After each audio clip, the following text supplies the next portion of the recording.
When I close it, this one settles at the same level as the tank, because there is no flow. And when you open it, you can see that pressure is dropping. So you can now measure the pressure here and pressure at the inlet. So you can see how much pressure is needed to actually drive this flow. And by collecting water and timing the collection and weighing how much you collect in 1 minute, you can determine the flow rate for that condition. And in addition to that, we also demonstrate the difference between laminar and turbulent flow. So we have a little food dye container. And if I open it,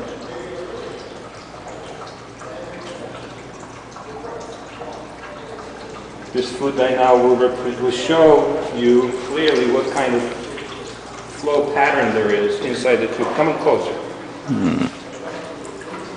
Let me start from, this is what looks nicest, is the laminar flow, where you have really nice and orderly, wherever this dye was introduced, it continues all the way through the tube, it never mixes. So it's called laminar flow. And when the flow is larger, you open the valve, it breaks down. First it goes through transition and then it goes to full turbulent flow. So you can see the flow is completely mixing, stirring inside. This is called turbulent flow. And there are direct implications to the amount of, let's say, pressure needed to pump it.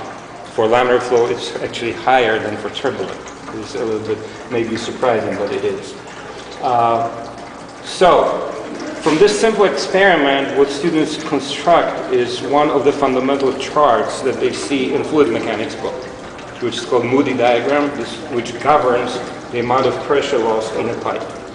And then this can be then extrapolated. Even the beauty of this experiment is that from the conclusions drawn from this tiny tube can be extrapolated to a tube like this or bigger. It is completely scalable, which does not always work like that, but this actually works. And so there are two things. One thing is just that it's like sort of a confirmation of the textbook, that it really works like that when they plot their own data and follows exactly or close to the same line. So they have like this relevance. And also the Moody diagram is used a lot, because every time you design any kind of pipeline, you would use some version of it, because if you want to pump, let's say, water over a quarter of a mile with some kind of a desired flow rate, you need to select the right pump for it. And so how big the pump is going to be will be determined how much pressure loss you will have through that quarter mile of the pipeline. So this is why it is used for sizing of the equipment in real life application.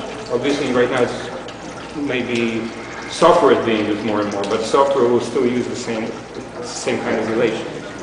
Did you guys build this yourself? Yeah, this was built by our technician. Yes, one professor put the idea together, and our technician built it. It's been around for many years. It's longer than I've been around here. So it's probably maybe 20 years old or something. It works. You know, there's nothing to be broken, nothing to break, no moving parts. Sometimes we have problems with clogging of these little tubes, but it's very simple and it's really very, very nice. If you want to introduce your students, if you want like a single experiment, fluid mechanics experiment, I would say this would be it. This is like not very difficult to put together, and you can talk about it just a little, or you can talk about it a lot, depending where you want to stop. And considering I have 15 minutes, I should stop now. I should move to the next one. You can put your glasses.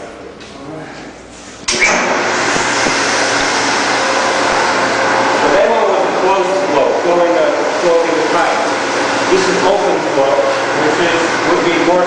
That one is relevant to most engineering disciplines, but certainly mechanical, chemical engineering would be the two most relevant. And this one is most relevant to civil engineering. If you think about open flow, like flowing rivers, flow into some kind of dams, and if you put the dam, you want to release it under, so this is not a patchwork. What you can pretty much microscope into the flow and see what the water is doing. And the here I put like a little pump, and the water is going all